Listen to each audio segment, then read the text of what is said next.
Então sejam muito bem-vindos ao nosso novo episódio sobre logística e supply chain. Sejam muito bem-vindos, eu espero que vocês aproveitem esse episódio.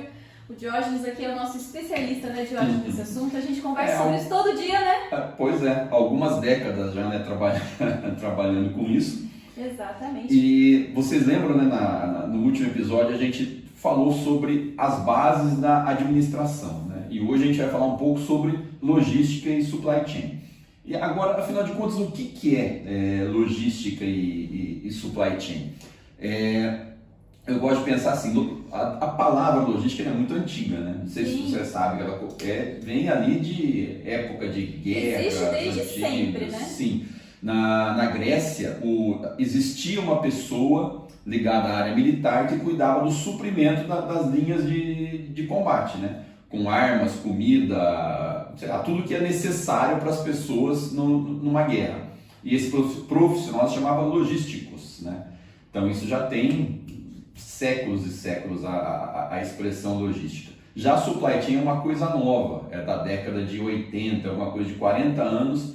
Aqui foi alguma empresa de consultoria que trouxe o termo supply chain. Mas eu gosto muito de explicar o que é logística e supply chain para você pensar o seguinte, que todo produto ele faz parte de uma cadeia de abastecimento. Tudo que você pensar, tudo essa que a gente cadeira, essa consome, caneta. né? Seja empresa, pessoa física, na tua casa, a gente consegue ver exemplos, né, de cadeia de suprimentos, de supply chain em absolutamente todas as áreas da nossa vida, né? Sim, porque basta você pensar o seguinte, pensa no contrário, numa exceção. Deve ter, mas eu não consigo pensar. Pensa em um produto que é projetado, produzido e consumido ao mesmo tempo e no mesmo lugar sem sair do lugar. Eu desconheço. Não existe, né? Então, e assim, é um negócio assim, muito fascinante você começar a pensar, né? Numa caneta, num celular. No celular tem vidro, tem cobre, tem plástico. São vários materiais que saíram o cobre saiu de uma mina lá no Chile. Esse produto foi beneficiado em alguma usina, em algum lugar, foi lá pro Sudeste Asiático. Pegou um navio, foi para lá, demorou tanto tempo para chegar em tal lugar, para ser montado, para depois voltar para outro continente, para ser vendido e finalmente chegar na mão do consumidor final. Exatamente, então é um negócio muito complexo e apaixonante, né? Então isso é logística e supply chain. Agora, qual que é a diferença entre logística e supply chain? Na verdade, isso é uma coisa que não é muito bem delimitada. Existe no conselho, chama CSCM dos Estados Unidos, que é o Conselho dos Profissionais de Supply Chain e Logística, que se vocês procurarem lá, CSCMP, Council of Supply Chain Management and Professionals, tá? Conselho dos Profissionais de Supply Chain Management. E lá, ele dá duas definições de logística e supply chain. A logística é mais centrada inclusive é até legal que em inglês escrito, a palavra fluxo fica bem no meio da definição. É uma definição ali de 4, 5 linhas e a palavra fluxo fica bem no meio da definição para significar que a logística trata do fluxo de materiais, informações e financeiros entre duas partes. E a supply chain management, a definição, a palavra network fica bem no meio da frase, para dizer que o supply chain é uma rede. Ela envolve muitas pessoas, né? Então, quando a gente fala de supply chain management, é a gestão daquilo dali, né? Qual a responsabilidade de cada pessoa naquele processo como um todo, né? E como é importante, eu acho que você vai falar mais pra frente, da comunicação entre cada um deles, né, Diógenes? Então, essa cadeia de suprimento, ela só funciona porque existe muita comunicação e fluxo de gente e de material, né? Então é muito abrangente e muito gostoso de se conversar. Sim, exatamente. A cadeia de abastecimento, ou cadeia de suprimento, ou supply chain, ela passa por várias empresas e dentro de empresas por várias áreas diferentes que tem que estar em sincronia para as coisas acontecerem, né? E aí eu gostaria de falar assim, os exemplos no seu trabalho, na sua empresa, para trazer para a realidade. O que o supply chain faz? Primeira coisa, a parte de compras. A parte de compras faz parte da cadeia de abastecimento, quer dizer, buscar os insumos para a sua empresa. Então, compras é uma atividade que faz parte do supply chain. E o próprio setor de compras é muito abrangente, né, Jorge? A gente pode trazer isso, de repente, até em um outro pódio, de como fazer o desenvolvimento de determinado fornecedor, né? Como que você desenvolve aquele fornecedor que vai te suprir de determinado produto ou serviço? Que tipo de serviço ele precisa, que tipo de qualificações aquele fornecedor precisa ter? Então, o próprio setor de compras tem que estar muito alinhado com quem é o cliente dele para conseguir colocar ele dentro daquela cadeia, né? Para ir cumprindo com todos os próximos passos da cadeia que você vai falar agora. Sim. E aí, outra atividade dentro da empresa é o controle de inventário. É quem faz o acompanhamento de quanto você tem de estoque de cada matéria-prima que é necessária na sua empresa. Então, a pessoa que faz esse controle também faz parte da cadeia de abastecimento. E o próprio sistema, né? Para fazer um controle de inventário, a gente tem exemplos, a gente vê aí todo dia, né, Jorge, empresas muito grandes com sistemas muito complexos para controle de inventário e empresas muito pequenas com planilhas para controle de inventário. Seja qual for o tamanho da sua empresa, é necessário fazer esse controle, né? Exatamente. E é bem o que a Camila falou, não tem nada de errado quando você tem uma empresa menor fazer as coisas no Excel. O Excel aguenta bem até uma certa hora, ele faz muita coisa. Assim, muito sistema bom por aí não funciona porque a pecinha mais importante não está ativa, né? Que é o ser humano que está ali preenchendo aquele sistema, né? Eu costumo falar, sem querer te cortar, Camila, que o Excel é o canivete suíço da logística. É verdade. É igual o canivete suíço, ele não é a melhor faca, não é o melhor abridor, não é o melhor saca-rolha, mas ele faz tudo. O profissional que trabalha com logística, que trabalha na área de suprimento, uma das ferramentas importantes dele se qualificar é, de fato, o Excel. Né? Eu hoje não conheço uma empresa que não use, né, Jorge? A gente tem conversado, né, sobre temas importantes e qualificações de pessoas para determinadas funções. O Excel está sempre presente na nossa vida e muito presente no supply chain, né? Sim, com certeza. E aí, seguindo em frente, outras atividades, né, de quem trabalha com supply chain. Além do controle de inventário, aí fisicamente você tem que armazenar. Aí você tem profissionais que cuidam disso, que decidem o que vai em qual lugar, o que tem que ficar na frente do armazém, geralmente são os produtos de maior giro, e o que tem que ficar atrás do armazém.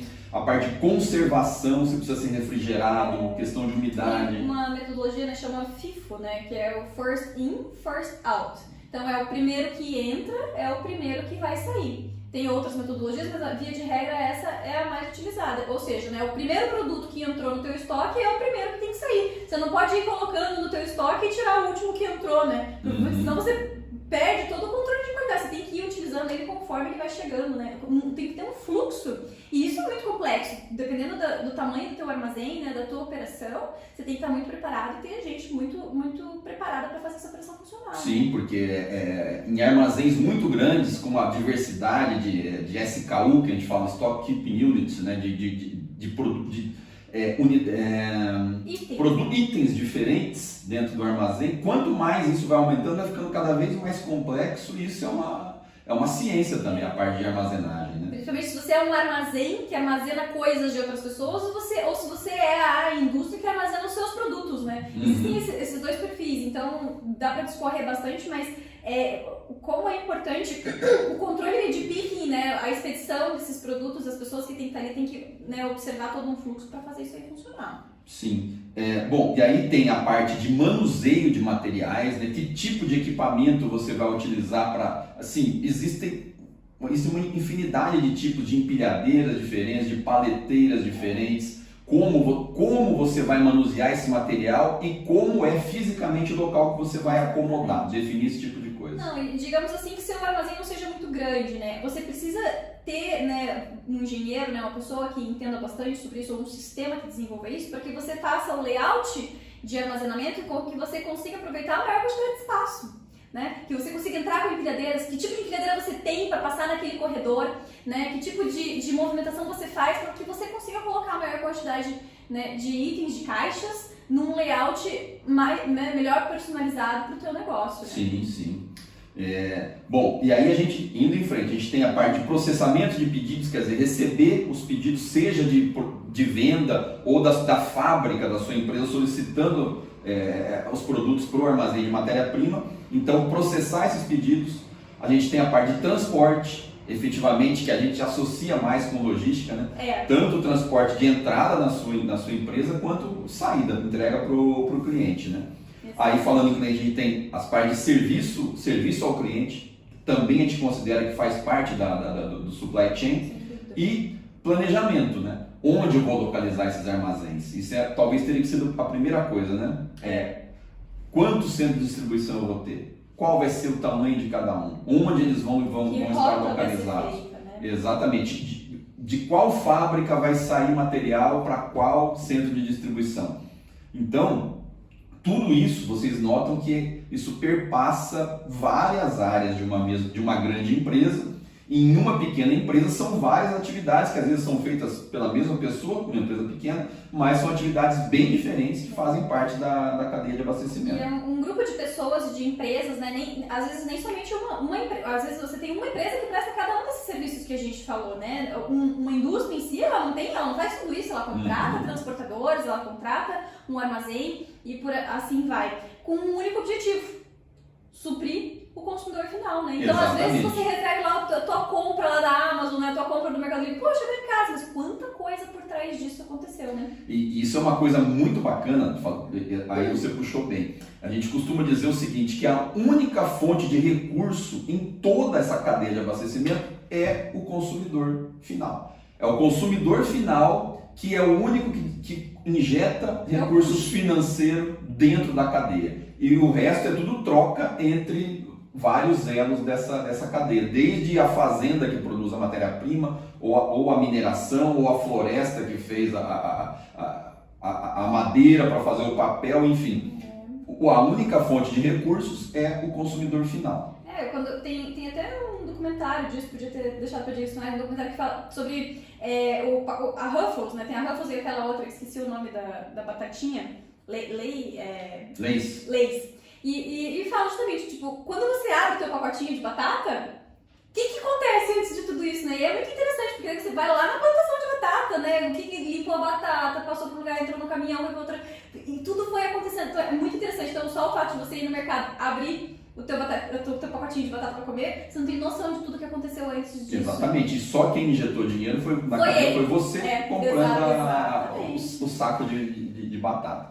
Então é muito legal isso. E aí, isso tudo explica por que é tão difícil a gestão da cadeia de abastecimento.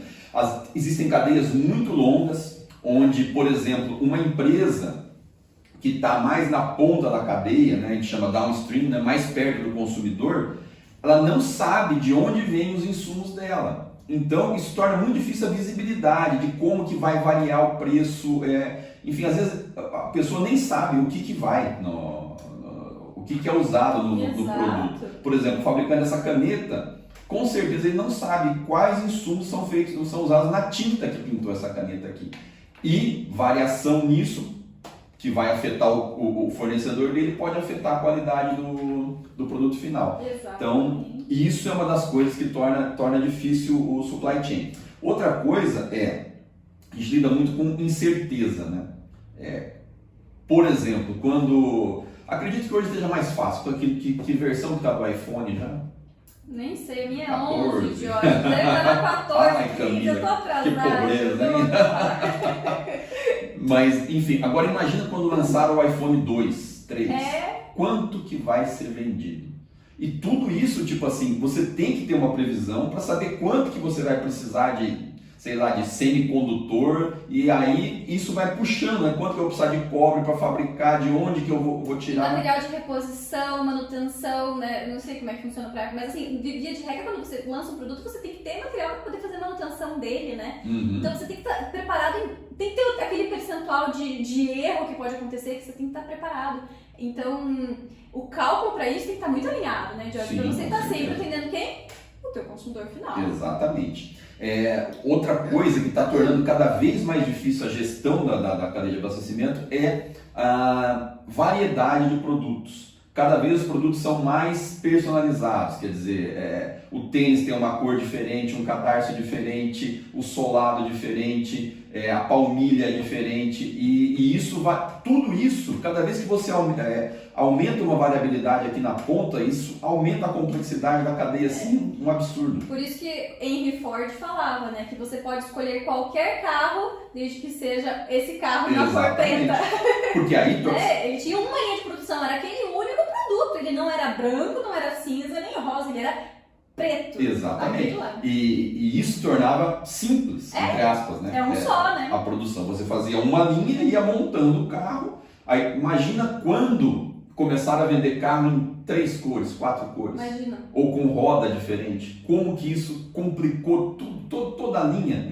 Aí você tem que parar a linha, fazer de uma cor, depois mudar para outra. Ou faz um atrás do outro, mas daí tem duas abastecendo com peça de cor diferente, a mesma linha lá na frente. Quer dizer, por isso que é tão difícil. É por isso que é tão difícil. E outra coisa que está tornando muito mais difícil a gestão é os produtos com um ciclo de vida mais curto. Eu lembro, sem entregar a minha idade, quando eu era criança, você podia escolher 3 tipos de tênis, né?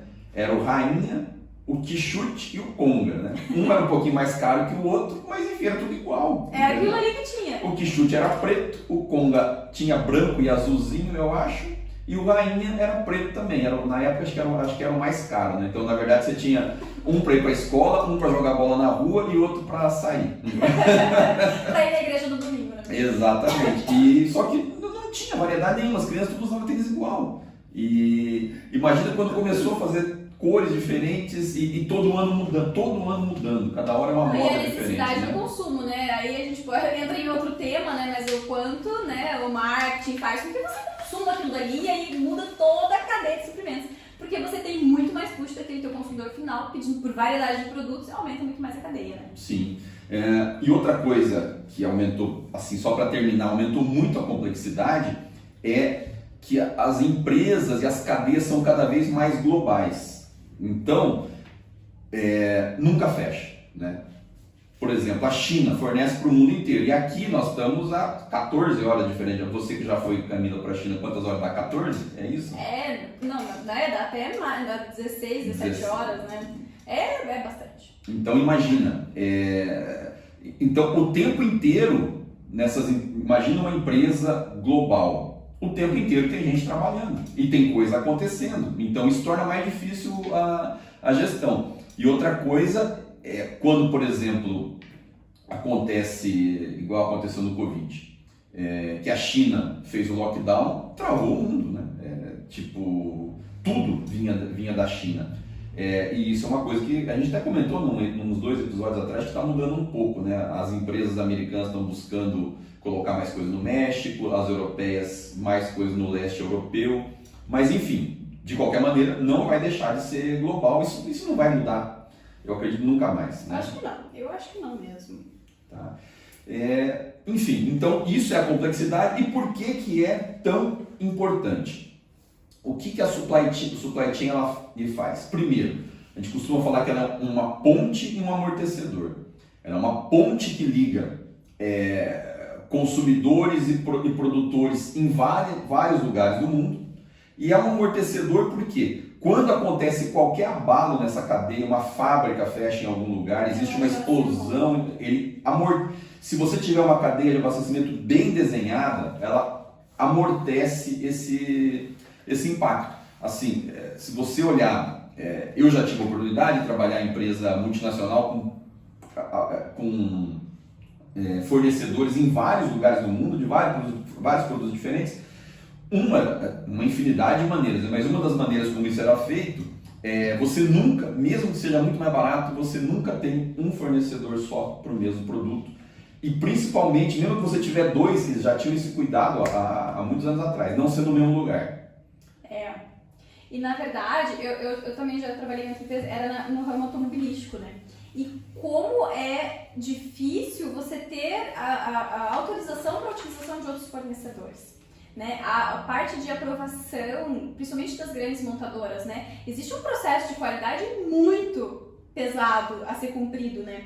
Então, para você ter o desenvolvimento de um fornecedor, demora muito tempo. Para você ter outro fornecedor, então às vezes você tem um fornecedor né, qualificado lá na Tailândia. Mas é um parafusinho, uma coisa super simples, qualquer um faz. Mas ele é um item de segurança. Ele é um item que vai no banco e aí ele segura se você bater e aí aquilo lá pode acontecer um acidente horrível. Ele está vinculado à segurança daquele veículo. É muito simples, é um parafusinho desse tamanho, qualquer um faz. Não pode usar. Tem que ser aquele fornecedor. E aí já aconteceu, né, na época que eu trabalhava, de não ter outro fornecedor, mas ser algo muito simples e ter fornecedor no Brasil que faz, daqui, né, você vai e busca. Então a necessidade, então precisa, né, de quem trabalha nessa área, né, na época eu trabalhava no PCP, você saber que você tem que ter um estoque maior desse cara. Porque é algo muito simples, está num lugar muito remoto, pode acontecer algum problema na importação. Então o teu estoque, você não consegue trabalhar just in time. O que significa just in time, né? É você consumir o produto, você consumir todo o teu produto já chegar outro no estoque, é você não gastar dinheiro com armazenagem, né? É você usar só a peça em trânsito e já colocar direto na produção. E para esse produto eu não podia fazer isso. Então eu tinha que ter um estoque lá alto que pudesse me segurar em torno de 2 a 3 embarques, ou seja, até mais de 90 dias de produção para me suprir. Então, na cadeia de suprimentos, eu tinha que, esse produto em específico, eu tinha que ter muito estoque. Então, você precisa olhar toda a cadeia de forma muito individual, né, Diógenes? Então, você tem uma operaçãozinha que você precisa ter muito estoque. Você tem uma outra operação de um fornecedor aqui, não, aquele lá é tranquilo, eu tenho contato com ele, é fácil de embarcar, é rápido de entregar. Mas, e assim... Só que o rápido geralmente é caro, né? É caro e assim, a logística do rápido também é muito preocupante, porque você pensa assim, não, é super rápido eu pedir pra ele, mas e ele precisa pedir pra quem pra poder te atender? Exatamente. E se de uma hora pra outra você resolve ter 3 semanas de estoque, mas o cara não te atende? Então, você precisa perguntar pro teu fornecedor se o fornecedor dele tá preparado pra você atender a demanda do teu cliente. Então, eu acho isso mágico, eu adoro essa área, acho muito bacana. Então, né, acho, Jorge, que a gente consegue ajudar bastante gente, né, nessa área, com esses insights, né, que a gente vai jogando aqui. Com certeza, com certeza. Agora, só para falar uma curiosidade, um vídeo que eu recebi outro dia, você começou a falar fornecedor da Tailândia, eu lembrei disso também. E eu nunca tinha parado para pensar nisso. Se não me engano, eu vi no vídeo, 1.300 containers por ano caem no mar. Quando os navios porta-container pegam alguma tempestade, aquele container está mais alto na pilha, acaba caindo, 1.300 por ano caem no mar. Agora já pensou se um container com um parafusinho desse cai no mar? Imagina, você tem que ter estoque aqui, você tem que pegar, pedir para ele mandar uma quantidade por aéreo, que vai ficar muito mais caro. Até ele conseguir fechar um outro lote para colocar num container lá na Tailândia para você, quantos dias vai demorar para chegar aqui? Olha o custo que tudo isso... Sem contar de itens, existem itens que você não pode trazer aéreo, né? Sim. Eu trabalhava com um item que não podia trazer aéreo, eu não sei explicar termos técnicos por que eu não podia trazer aéreo, mas não podia, então era um outro tipo de nível que você tinha. Se caísse um container desse no mar, não sei o que ia acontecer, não. Imagina. Parava a linha, né? E aí quem trabalha nessa área vai me entender, é o fim do mundo. Eu lembro que na época, eu nunca tinha parado para pensar nisso, na época da Covid também, a Força Aérea levou oxigênio para Manaus de avião e tiveram que fazer toda uma alteração em aviões porque não pode transportar oxigênio líquido em avião. E o líquido é que rende muito mais, né? Porque você consegue colocar uma quantidade grande, em formato líquido, sob pressão, e aí é muito mais do que o gasoso, né? Que daí se expande, então tem um volume alto para pouca quantidade. Olha só que curiosidade. E eu não sabia, não pode transportar aéreo. Daí eles pegaram e tiveram que fazer um monte de coisa no avião da Força Aérea para conseguir levar oxigênio para Manaus. Então são umas coisas assim que são interessantes, né? Tem coisa que não pode. Não pode. E aí você tem que você ter vai fazer estoque. como? Exato, você tem que estar preparado. E aí você vai chegar para o teu fornecedor, você vai chegar para Ford, para Renault, para Volkswagen e dizer, olha, eu não vou entregar essa peça. Ou, muito pior, né? Vou chegar para alguém precisando de oxigênio, né? No leito de morte e falar, não consigo trazer oxigênio para você. Então é muito sério, né? Então às vezes a gente não dá devido valor à cadeia de suprimentos, mas o mundo é assim, né? A gente vê logística o tempo inteiro, né, Diógenes? Sim. Então, mas acho que era isso, né? Acho que a gente conseguiu explicar, dar essa pincelada aqui, para não se alongar tanto, né, Diógenes, detalhes técnicos, mas eu acho que foi bem bacana. Uhum. Vamos pro nosso quadro Dicas do Diógenes. Dicas. Hoje só eu que vou dar. Hoje o Diógenes que tem dica. Que vou dar dica. Bom, seguindo Clássicos do Diógenes. Exatamente, aquela que eu. Mas hoje acho que vai ser o último dos. Não o último, né? Mas por enquanto o último dos. Dos bem. 100 episódios. Não, o último dos bem antigos, para só dar uma. E aí, ó, eu vou falar pouco do livro, vou falar mais para não fazerem besteira, né? Por exemplo, né? O olho cresce, né? Eu fui em algum lugar e vi aqui, esse livro aqui, Aristóteles, a Ética. Eu falei, certeza que é o livro Ética a Nicômaco, né? Que é o livro que eu quero recomendar para hoje. E na verdade, não é. Eu vi crescer baratinho, falei, eu vou comprar, vou levar. E na verdade não é. Ele é texto selecionado, ele pega uns trechinhos e comenta os livros da... Você foi enganado. Eu fui enganado. Mas aí eu peguei e, lógico, né, apelei pro Kindle. E aí eu baixei o livro aqui no Kindle. Mas enfim, como eu disse, tem um filósofo, agora eu não vou me recordar o nome, que ele fala que toda a filosofia do mundo ocidental ela não passa, filosofia moderna, de notas de rodapé, e moderna que ele fala é da Idade Média para frente, né? Não passa de notas de rodapé a Sócrates, Platão e Aristóteles, porque eles formataram a maneira que a gente pensa. Aristóteles talvez tenha sido o cara mais inteligente que existiu na história, né? Ele falou sobre biologia, o método científico, ele que elaborou as bases de como tem que ser um método científico, ele que bolou toda a lógica, ele escreveu sobre política, escreveu sobre moral. E esse livro, A Ética, o primeiro livro, ele fala sobre o bem. E é curtinho, 10 páginas, e é muito fácil de ler.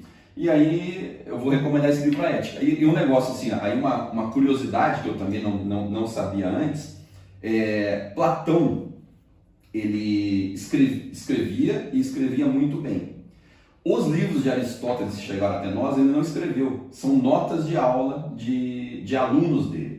E os livros deles ficaram ao passo que Platão tudo chegou praticamente à nossa época, Aristóteles 10% do que a gente sabe que tudo que é importante a gente tem, mas 10% só das obras dele chegaram até nós, ficaram muito mal conservadas por um bom tempo, então as traduções têm uns buraquinhos, então é difícil achar tradução boa, né? E essa que eu baixei aqui no Kindle, a gente nem acha para comprar. Em livro físico. Só tem online. Chama Mário da Gama Curi, o tradutor, eu recomendo. Coisa do grego, Mário da Gama Curi e Carlos Alberto Nunes, são os grandes tradutores aí de obras em grego. Não, como eu falei, não sou intelectual, sou apenas uma pessoa que tenta buscar, e essa é uma dica que eu tenho.